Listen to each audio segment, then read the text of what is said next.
Hold చేసి స్లోగా exhale and మన స్పైన్ ని మనము పైకి తేవాలి.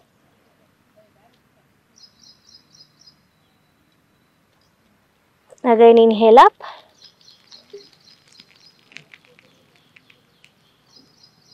Exhale down. Inhale.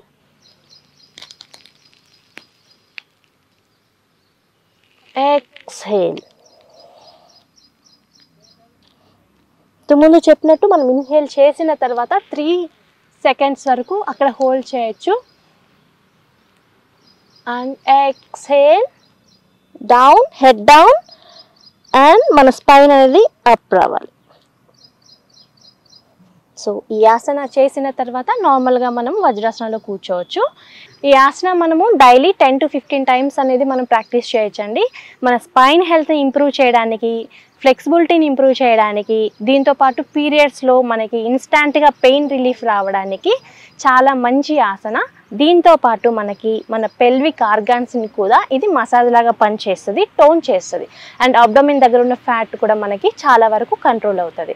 సో ఈ ఆసన డైలీ 10 counts నుంచి 15 counts వరకు ఈ ఆసన అనేది ప్రాక్టీస్ చేయొచ్చు.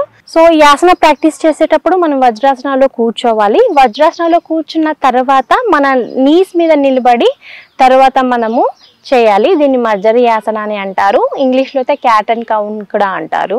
సో ఈ ఆసన ప్రాక్టీస్ చేయడం వల్ల మనకి మన బ్యాక్ బోన్ అనేది ఫ్లెక్సిబిలిటీ బాగా ఇంప్రూవ్ అవుతుంది.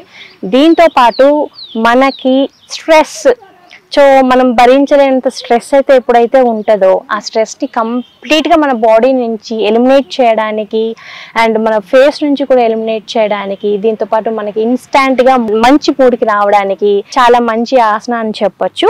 ఈ ఆసన ప్రాక్టీస్ చేసేటప్పుడు నీ పెయిన్ ఉన్న వాళ్ళు కొద్దిగా జాగ్రత్త తీసుకోవడం మంచిది. ఎందుకంటే మనం వజ్రాసనంలో కూర్చుంటాం కాబట్టి నీ పెయిన్ ఉన్న వాళ్ళు వజ్రాసనంలో చాలా టైం కూర్చోలేరు. కానీ మనం ఈ ఆసన ప్రాక్టీస్ చేసేటప్పుడు 1 minute or 2 minutes మాత్రమే నీ మీద ఉంటాం కాబట్టి అంత ప్రాబ్లం ఉండదు. కానీ ఎక్కువగా నీ పెయిన్ ఉన్న వాళ్ళు ఈ ఆసనాన్ని అవాయిడ్ చేయండి.